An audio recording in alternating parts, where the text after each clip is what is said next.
Apocalipsis capítulo 3, versículos del 11 al 13.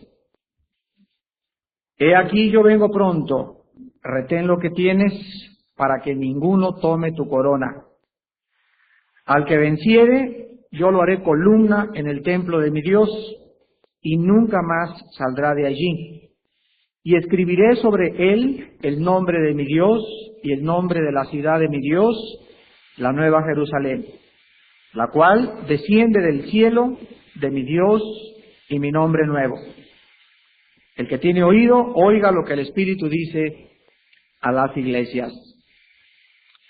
Encontramos nosotros en estas últimas palabras a la iglesia de Filadelfia, en el versículo 11, una advertencia solemne. He aquí, yo vengo pronto. Quiero que la comparen con el capítulo 22 de Apocalipsis. Apocalipsis capítulo 22, versículo 12 y versículo 20 en adelante.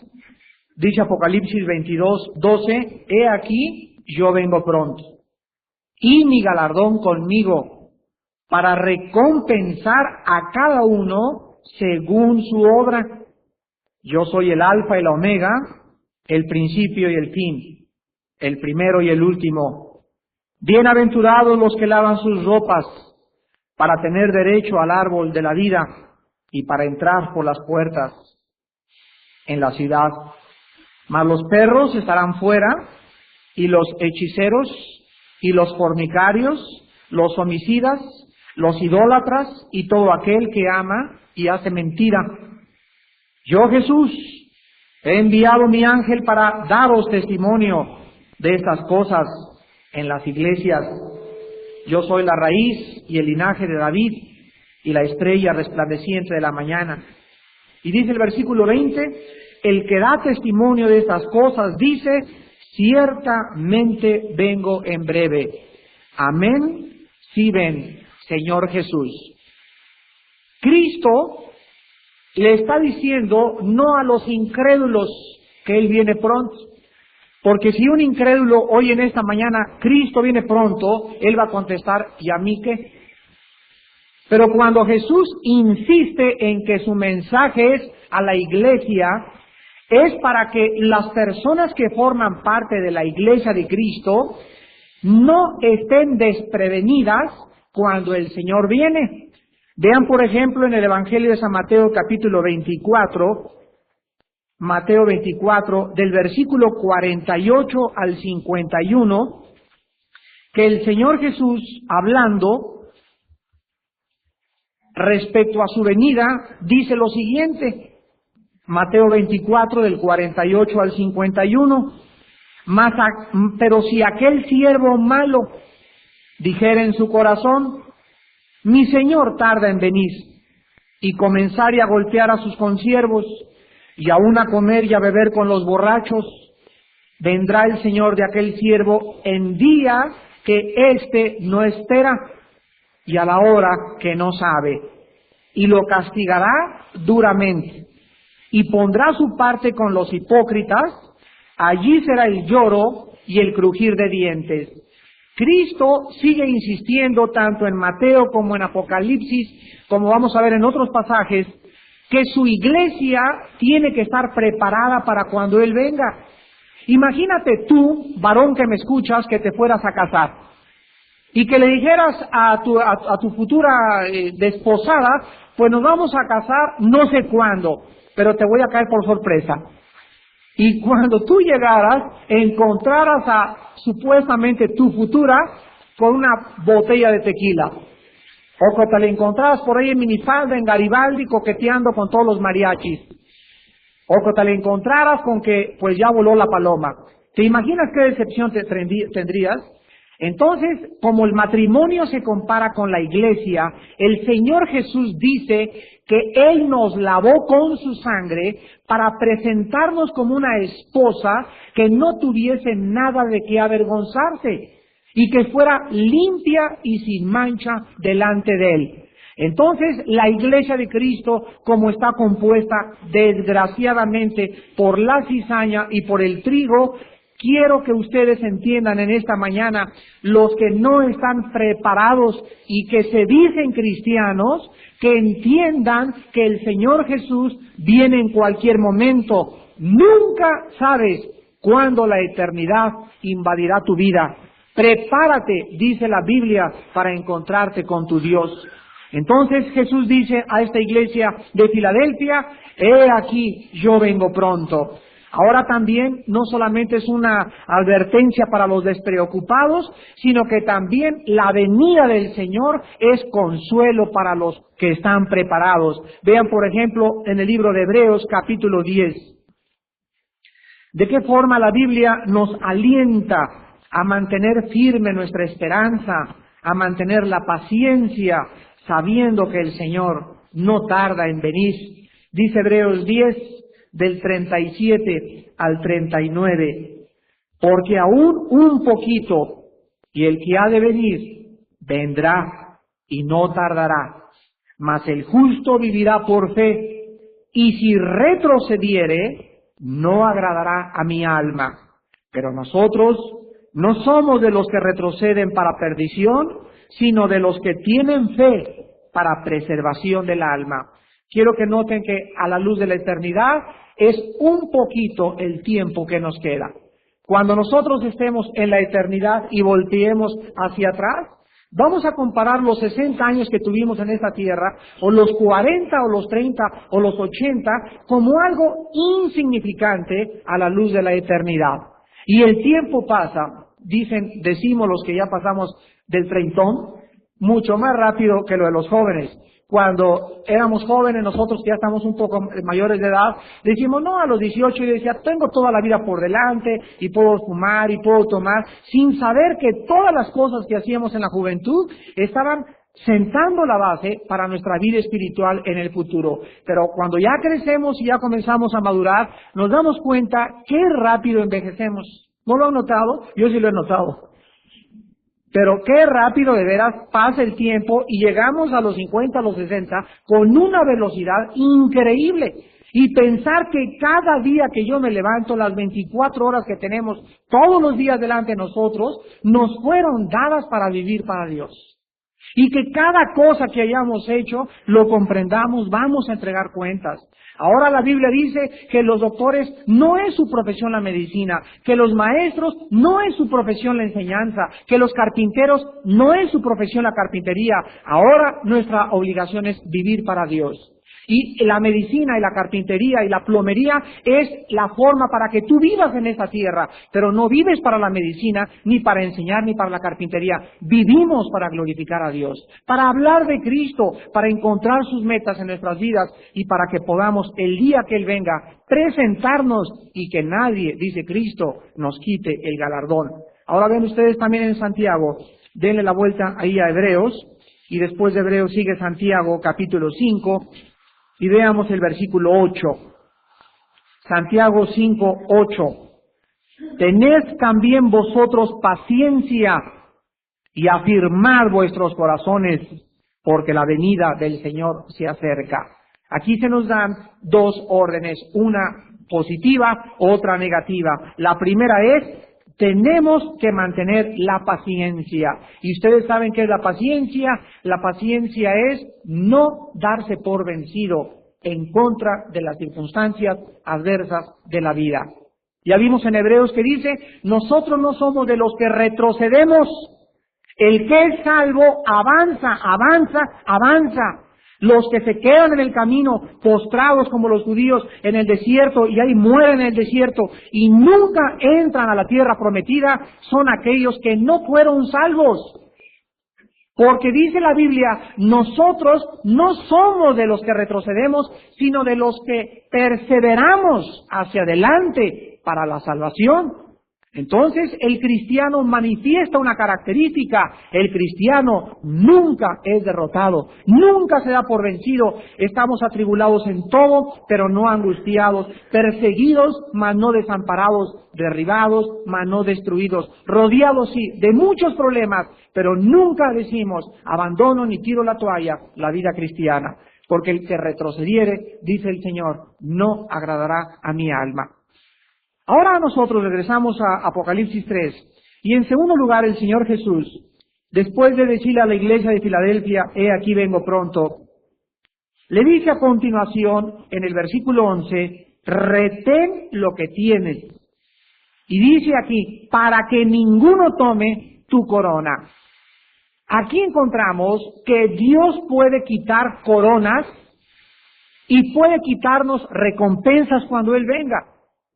Ahora en los Juegos Olímpicos pasados, muchos jugadores y atletas corrieron ilícitamente.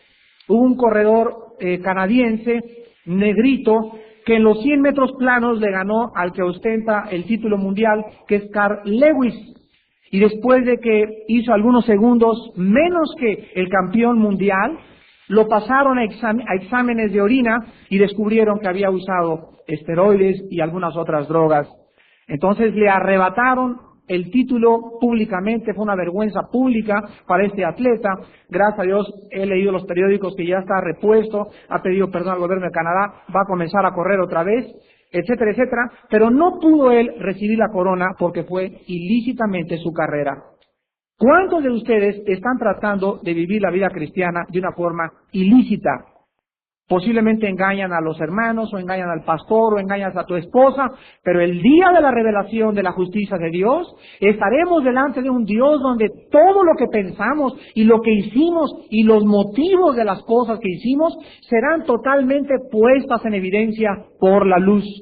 Y dice la Biblia que la luz manifiesta todas las cosas y en ese momento recibirá cada quien conforme a sus obras.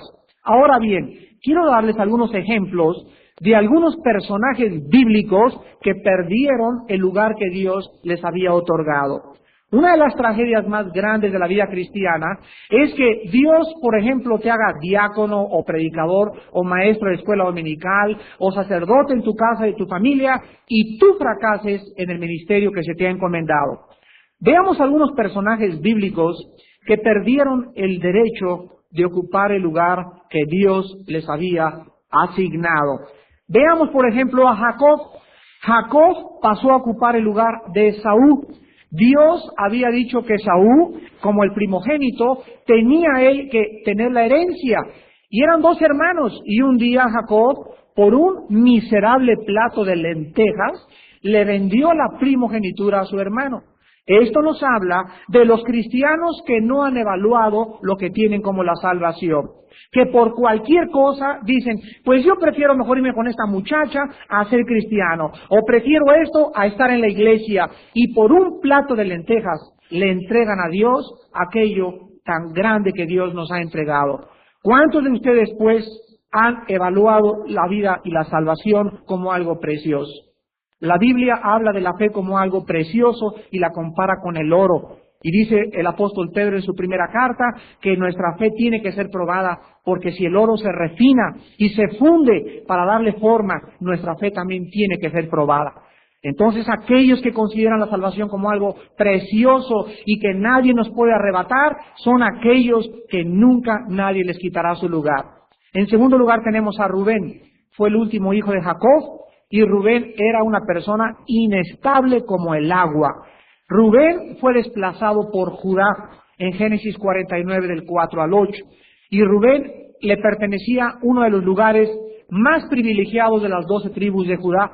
¿Y por qué lo hizo? Simplemente, fíjense ustedes, por apatía. La apatía es la negligencia en las cosas espirituales. Cuando un cristiano comienza a volverse apático de que, ya no leo la Biblia ahora, ya no oro, ya no esto, ya no aquello, el segundo paso es la apostasía. Y la apostasía es abandonar la verdad. Y el tercer lugar es la anarquía. Y la anarquía es hacer lo que te da la gana de acuerdo a tus propios ojos. Vean entonces los tres primeros pasos. Y estos tres pasos se encuentran en el libro de los Jueces. En los Jueces, el capítulo 1 de los Jueces habla que las tribus de Israel se volvieron apáticas en cuanto a su vida espiritual. En segundo lugar vino la apostasía, abandonaron la verdad. Y en tercer lugar, acaba el libro de los Jueces diciendo el último versículo, cada quien hacía lo que según le parecía en sus propios ojos. ¿Eres tú una persona que haces sin consultar en la Biblia lo que está bien lo que estás haciendo? ¿Eres una persona que haces lo que te da la gana, entras en negocios que te da la gana, andas con el muchacho que quieres, andas con la muchacha que quieres, sin preguntarle a Dios si está bien o está mal? Esto se llama anarquía. Y cuando la anarquía entra al corazón, es cuando tú eres tu propio rey, tu propio Dios, y vas camino, dice la Biblia, al infierno. Rubén fue un caso que por su inestabilidad apostató y comenzó a hacer lo que le daba la gana. Tenemos en tercer lugar a Saúl. El rey Saúl era un hombre que medía como 1,90 de estatura, 1,95, cuando fue escogido por el pueblo de Israel para que gobernara como el primer rey de Israel. Era un hombre destacado, un hombre lleno de habilidades, presencia física, habilidad para hablar, fuerza, guerrero, diestro en las cosas militares. Y sin embargo, vean ustedes en la primera el libro de Samuel, en el Antiguo Testamento, en el primer libro de Samuel, capítulo 16, de qué forma tan patética, tan lastimera, un hombre tan dotado por Dios, con tantas habilidades, no supo retener lo que Dios le dio. Y perdió sus coronas, perdió sus galardones, perdió el reino de Israel. Dice en 1 Samuel capítulo 16, versículo 1, que le dijo Jehová a Samuel, Samuel era el profeta, ¿hasta cuándo llorarás a Saúl, habiéndolo yo desechado para que no reine sobre Israel? Llena tu cuerno de aceite y ven, te enviaré a Isaí de Belén, porque de sus hijos me he provisto rey. Nosotros vemos que este rey fue el rey David, cuyo padre fue Isaí. ¿Por qué perdió el reino el rey Saúl? Simplemente Dios le dijo, mira Saúl, ve a ese lugar y extermina el pueblo de los amalecitas.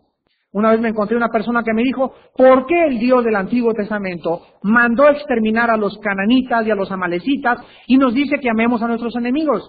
Bueno, esto lo voy a contestar el próximo jueves cuando sigamos el estudio de amando a nuestros enemigos, porque Dios es absolutamente soberano para determinar, extirpar un cáncer para poder prevenir a los demás. Cuando un doctor saca el cáncer de alguien, ¿quién le dice que el doctor es malo? ¿O que fue cruel el haber quitado el cáncer? Nadie. ¿Por qué? Porque es para que el demás cuerpo pueda sobrevivir. Y cuando Dios mandaba destruir pueblos en el Antiguo Testamento, era porque eran cánceres que estaban contaminando a las demás naciones y que prefería Dios sacarlos para que los demás vivieran. Entonces, en lugar de que el Dios del Antiguo Testamento haya sido cruel, era misericordioso y por amor lo hizo a aquellos que habían quedado con vida todavía. Saúl no obedece a Dios. Y Saúl le dice a Dios, mira Señor, es que yo pensé que esto era mejor que obedecerte. Y vean lo que dice en 1 Samuel 15, versículo 22, a la respuesta del rey Saúl. Y le dice el profeta Samuel, 1 Samuel 15, 22 y 23. Y Samuel dijo, se complace Jehová, tanto en los holocaustos y víctimas, como en que se obedezca a las palabras de Jehová. Ciertamente el obedecer es mejor que los sacrificios y el prestar atención que la grosura de los carneros, porque como pecado de adivinación es la rebelión y como ídolos e idolatría la obstinación. Por cuanto tú desechaste la palabra de Jehová, Él también te ha desechado para que no seas rey. Aquí la Biblia pone en el mismo nivel el ocultismo y a una bruja y a un hechicero, lo pone en el mismo nivel de una persona rebelde. Y cuando alguien le dice a Dios, Señor, yo no quiero hacer esto, pero mira, te traigo y te regalo mejor este chivito, o te voy a dar 5 millones de diezmos el domingo para que te estés contento, dice Dios, a mí no me traigas sacrificios, ni me prometas que te vas a ir a la villa, ni que te vas a cortar el pelo, ni que vas a volver a tomar en 3 meses, yo quiero obediencia. Y cuando tratamos de comprar a Dios o sustituir la obediencia con buenas obras, Dios nos desecha totalmente. Saúl fue desplazado por David y hay muchos cristianos a quienes Dios ha dotado con muchos dones. Yo he conocido jóvenes predicadores de 20, 25 años de edad que tienen habilidades, tienen dones, tienen buena voz, tienen buena dicción, tienen homilética, tienen hermenéutica, tienen todo aquello para ser hombres de Dios. Y una muchacha fue la perdición de toda su carrera. He conocido muchachas lindas, transparentes, puras hasta los 25 años y han llegado a los 25 años y quieren ser misioneras y un solo muchacho equivocado arruinó su vida por todos los años que Dios tenía para ella. Tenemos en cuarto lugar a Sansón. Sansón fue un hombre que creo que Rambo se quedaba chiquito comparado con él. Sansón fue un hombre con una fuerza extraordinaria. Dios tenía un plan para Sansón. Sansón no cumplió el plan de Dios. Dios le desechó y lo humilló públicamente. Sansón fue escogido por Dios en el capítulo 14 de los Jueces para que acabara con los filisteos, una raza que era pagana, idólatra, degenerada moralmente y que eran los que oprimían a Israel. Cuando Sansón comenzó a crecer, comenzó a darle rienda suelta a sus problemas con las mujeres. Y Sansón veía una mujer y se iba como caballo bien alimentado detrás de ella. Relinchaba, pero como garañón detrás de las yeguas. Cada vez que veía a Sansón una muchacha, cambiaba de muchacha cada mes como cambiamos otras personas, ¿verdad?, de camisa de vestir. Sansón llegó a los 30 años de edad y él nunca controló sus deseos por las mujeres. Y una vez se encontró con la más guapa de todas, llamada Dalila. Y Dalila era tan guapa y estaba tan empecinado Sansón con Dalila, que los filisteos le comenzaron a ofrecer dinero a Dalila y le dijeron: dinos cuál es el secreto de Sansón. Y cuando tú le estés acariciando a mi chanchonchito bonito y con sus caricitas, trata de sacarle la verdad. Y así son muchas mujeres, ¿verdad? Dice la Biblia que esta Dalila le presionaba. Y es increíble de qué forma se retrata Dalila en el capítulo 7 de Proverbios, cuando dice Salomón: la mujer con sus labios empalaga a los hombres. Y es como aceite blando su lenguaje. Y dice: como va el buey al degolladero, así van muchos hombres tras la coquetería y tras las palabras dulces, y ahí parecen angelitos, y ahí van y no saben, dice Salomón, que es contra su propia vida. Pues el babotas de Sansón así se fue tras de Dalila. Y Dalila le dijo: Sanchoncito bonito, tú sabes que eres mi papucho de papuchos, te quiero mucho y no hay nadie como tú. ¿Quién es el que te da la fuerza? No te lo digo. Bueno, le insistió 3 veces. La tercera vez le dijo Sansón, ya totalmente derrotado, porque una mujer que insiste tras de un hombre y el hombre no tiene fuerzas y pilas espirituales para resistir, el hombre sucumbe ante el poder de una mujer sensual. Entonces Sansón sucumbió y le dijo a Dalila: mi secreto está en mi pelo. Dalila, para pronto, que trae unas tijeras y que le habla tijeras de oro, que le corta sus rizos. Llegan los filisteos y lo amarran, y en ese momento, cuando abre los ojos Sansón, dice: 3 veces han tratado de hacerme esto y lo he hecho.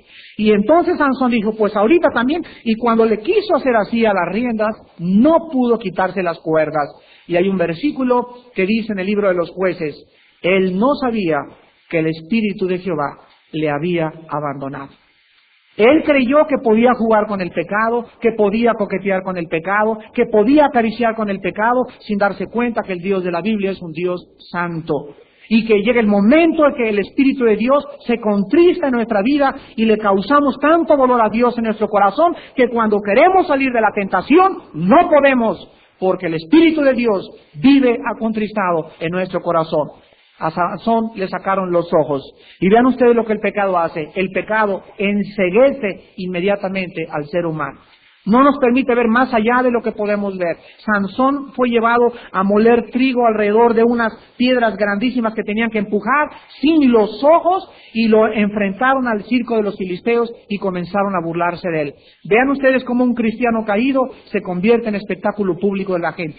Y la gente está esperando todos los días que caiga un cristiano, que hagas una cosa mala para irse inmediatamente y tijeretearnos y decirnos, ya ves, no que tan cristianito. Eso es lo que la gente está esperando en nuestras vidas. Sansón se convirtió en espectáculo público porque fue un hombre sensual, quiso jugar con el pecado y Dios lo desechó. Al final de su vida, Dios le concede en su misericordia derrumbar las columnas del templo de los filisteos y mueren los filisteos juntamente con él.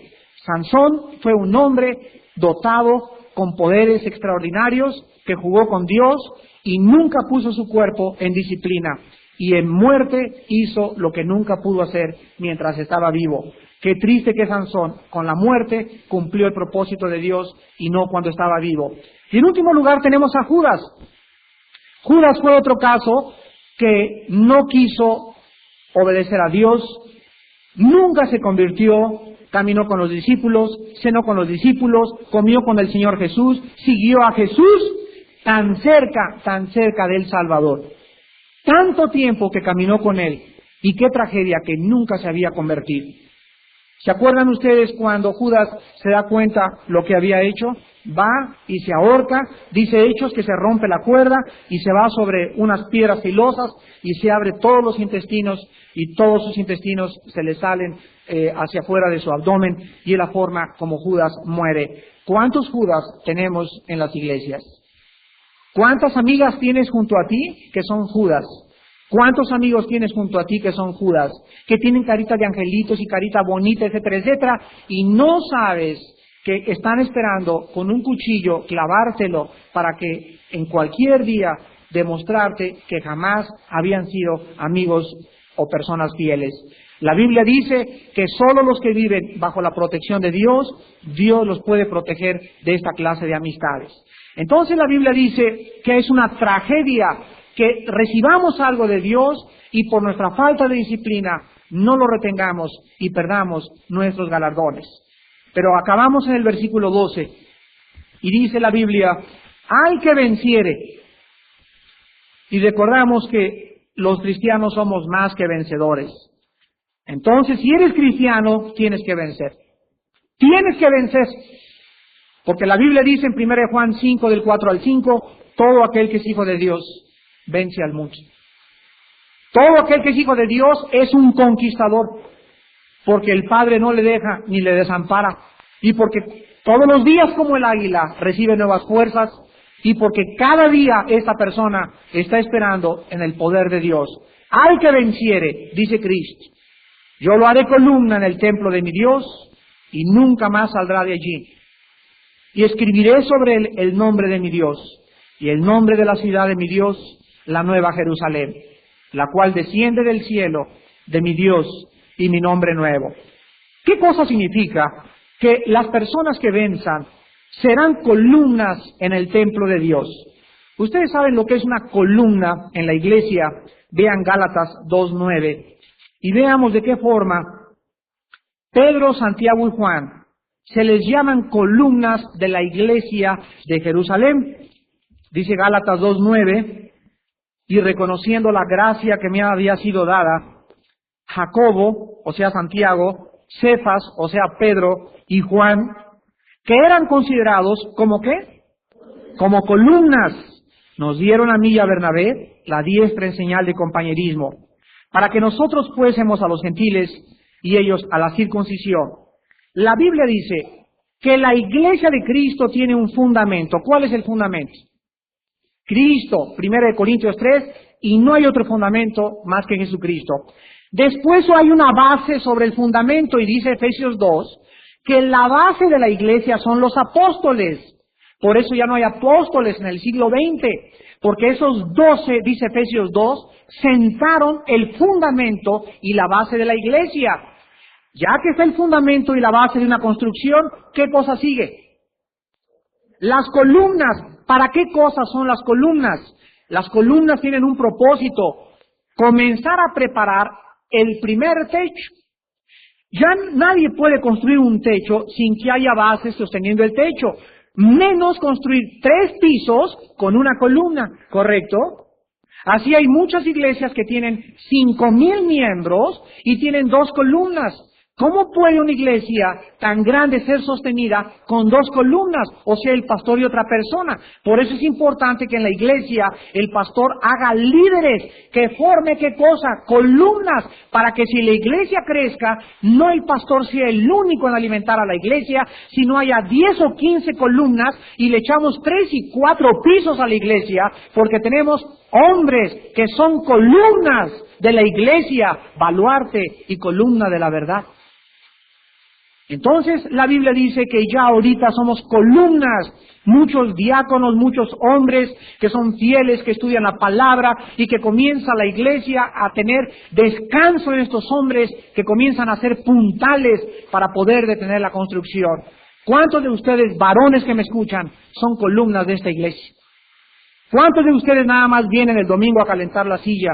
¿Cuántos de ustedes vienen nada más, ni siquiera en su casa, se preocupan por enseñarles a sus hijos la Biblia? Me decían ahorita las maestras de la escuela dominical que muchos padres, es una tristeza, que durante la escuela dominical descubren ellas que no hicieron la tarea, que no memorizaron los versículos, porque sus padres no tienen tiempo para ellos. Y creen que aquí en la escuela dominical las maestras son las que van a estar encargadas de educación, y esto solamente es una contribución, estimados hermanos, y nadie puede formar el carácter de los hijos más que tú en tu casa. Entonces, si no tienes tiempo ni para tus hijos de ¿qué hiciste en la escuela dominical, mijito? Te voy a ayudar a memorizar la palabra de Dios. Llegan aquí el domingo y se dan cuenta que es como una clase de recreo de la escuela. Qué triste hay que haya tantos hombres con tantas bendiciones de Dios y que no hayan comprendido que tienen que ser columnas de la iglesia en la cual Dios los ha puesto. Pero lo único que les interesa es pertenecer a la iglesia, ya tienen que les dé su membresía, acá le vamos a poner Club de Leones, Club de Rotarios, su credencial como el Club del Lago, el Club Sumilla, y ya pertenezco a la iglesia cristiana de Cuernavaca. ¿Y qué haces? Ni siquiera van a los desayunos los jueves. No les interesa ni cómo están los negocios, ni cuáles son los planes, nada. ¿Por qué? Porque son hombres inestables, como el agua, como el viento, nubes empujadas por la tormenta, que el día que Cristo venga darán cuentas y se darán cuenta que realmente ni siquiera cristianos eran religiosos, pero nunca fueron transformados interiormente. Y dice Cristo que estas columnas nunca saldrán de allí. En otras palabras, esta frase nos habla de que en el cielo tendremos una constante serenidad y estabilidad. Es precioso que la Biblia compare al cristiano y al no cristiano con una característica. Dice el Salmo 1, bienaventurado el hombre que no anduvo en consejo de malos, ni se ha acostado con los pecadores, ni anda con los pecadores, sino que es como árbol plantado junto a corrientes de agua. El no cristiano es inestable, el cristiano es estable. O por lo menos el cristiano debería caracterizarse por su estabilidad principalmente emocional. Porque Dios es el Dios de la salud mental. Es el Dios que entra a nuestra vida y nos da confianza, seguridad. Y dice la Biblia en el Salmo 112, el hombre de Dios está confiado en sí mismo, no tendrá temor de malas noticias. Es misericordioso y presta, ve que sus negocios vayan honestamente, es íntegro en todos sus caminos, vela en su casa, es el sacerdote de su casa, ama a su esposa, ama a sus hijos, ama a sus empleados, porque es un hombre que ha conocido el poder de Dios. Dice la Biblia que estas personas nunca más saldrán de allí, porque en el cielo tendremos esa serenidad y estabilidad por toda la eternidad. Y finalmente Cristo acaba diciéndole a Filadelfia, escribiré sobre él el nombre de mi Dios. Esto significa que en el cielo vamos a tener otro nombre. Ya lo vimos con la piedrita blanca, ¿se acuerdan? Si ustedes leen 1 de Juan 3:2, dice el apóstol Juan, que aún no sabemos lo que hemos de ser.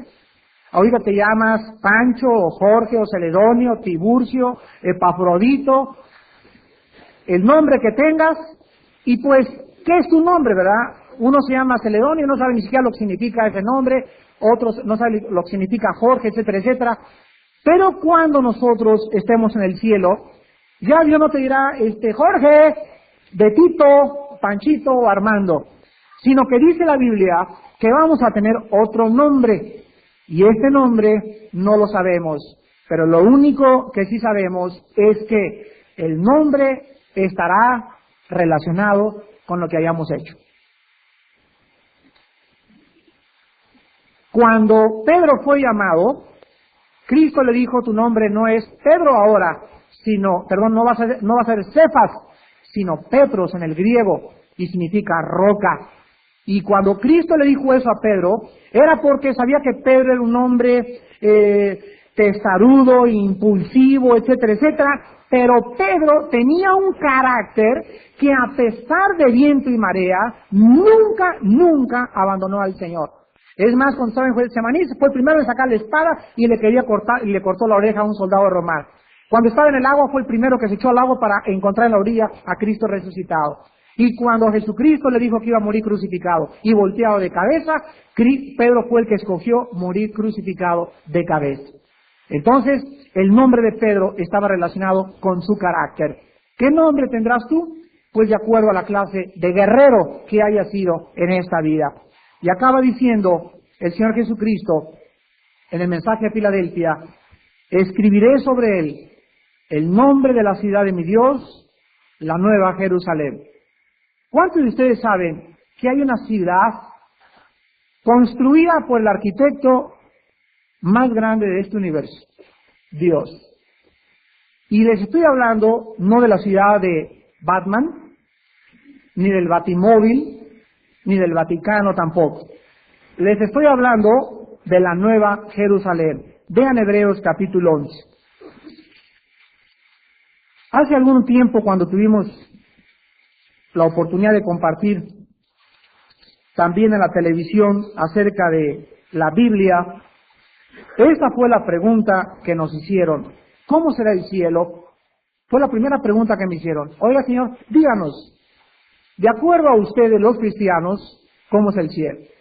Le dije: no es de acuerdo a nosotros, porque no hay nadie que se haya fumado un cigarro de marihuana y haya escrito el cielo va a ser así, así, así, y va a haber princesas y sirenas ahí trayéndome en carrozas.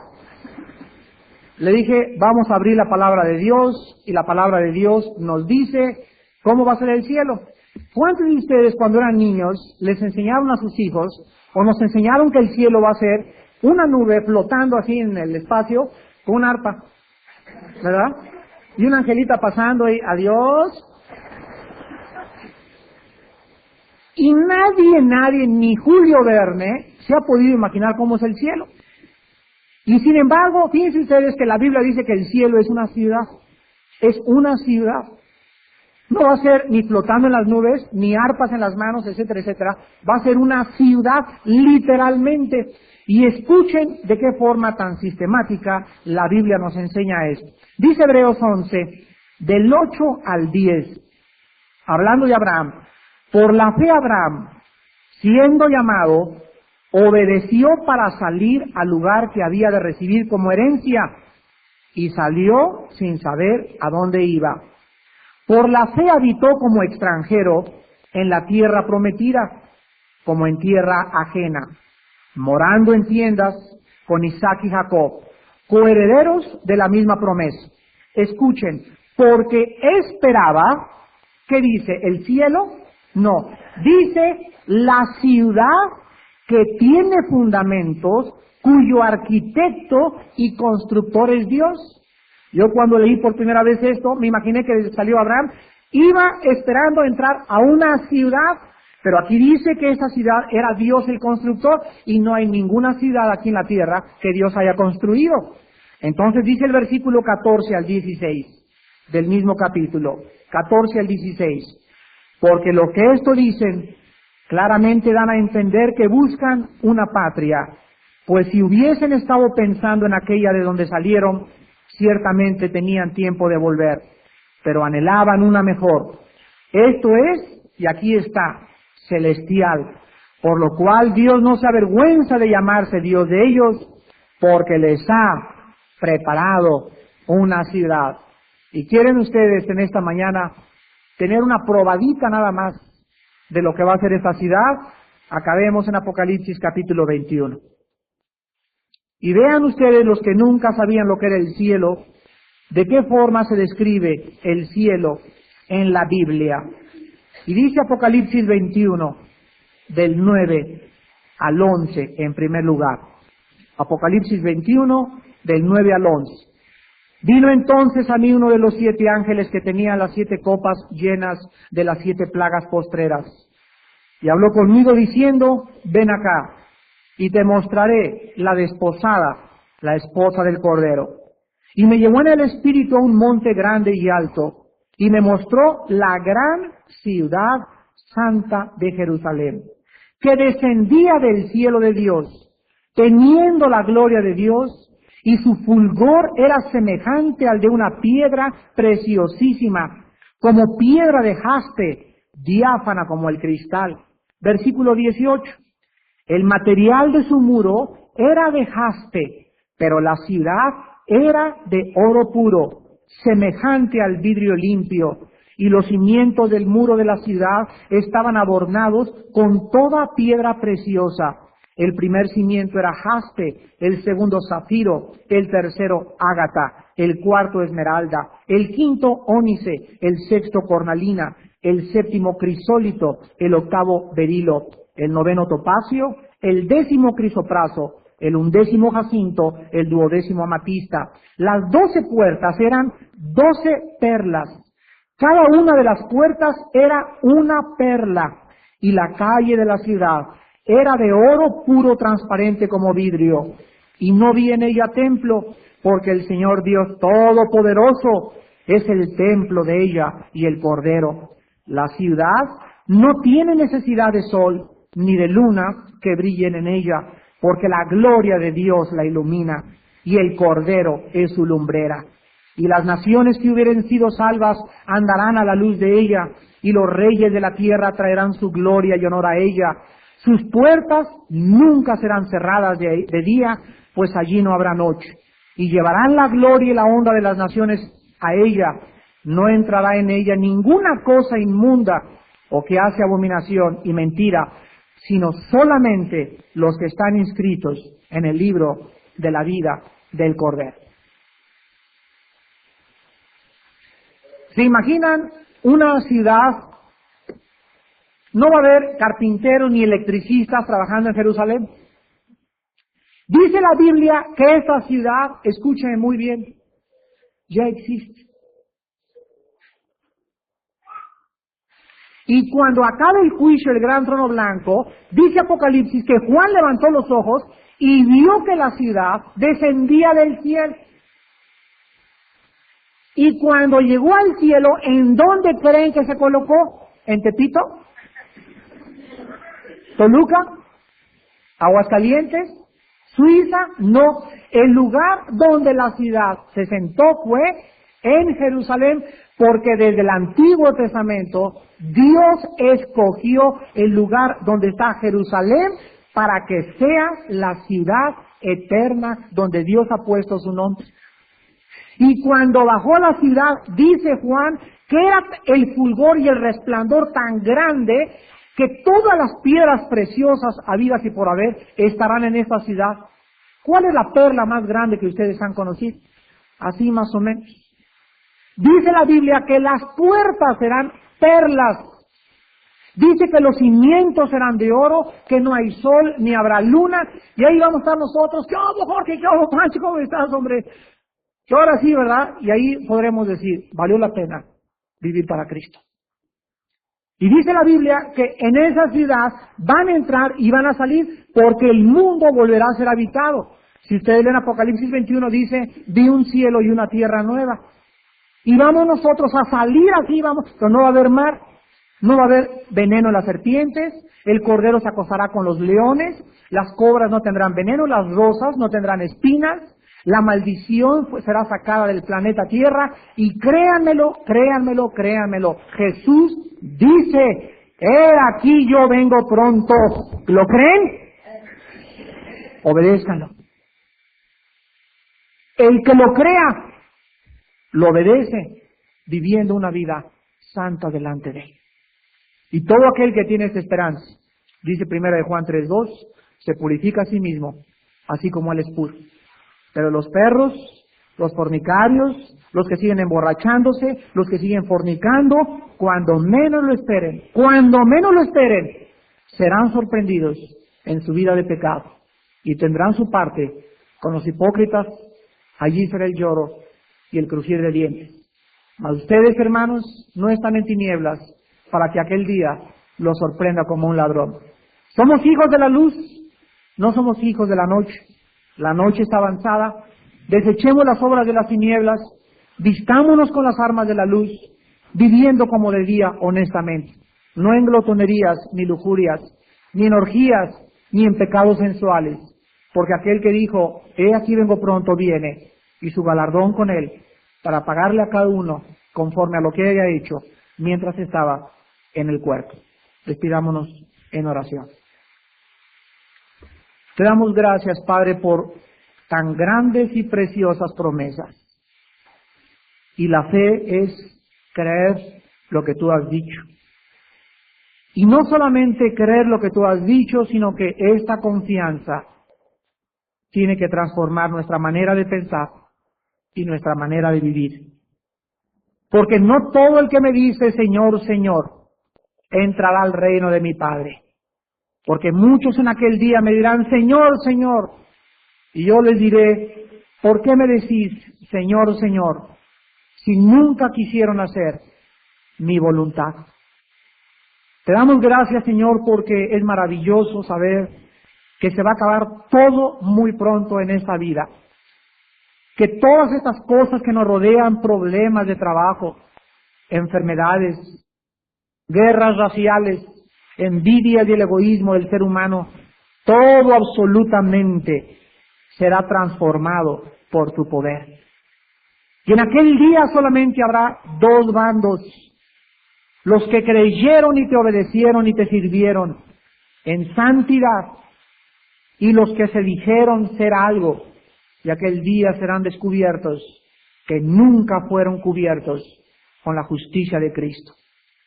En esta mañana hay personas que no tienen a Jesucristo, que sus vidas son vidas manchadas de pecado, que sus vidas son vidas anárquicas, donde haces lo que tú piensas que está bien ante tus ojos, que no consultas a Dios, porque no te interesa a Dios, ni tienes temor de Dios en tu propia vida.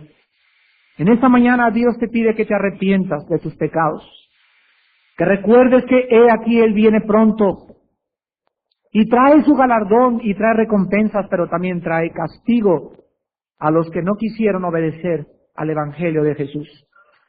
Y en esta mañana cualquier persona que quiera entregar su vida a Jesucristo, o a lo mejor aquellos que se decían cristianos y nunca han sido transformados, en esta mañana harías bien en asegurar el alma que Dios ha puesto en tu vida por toda la eternidad.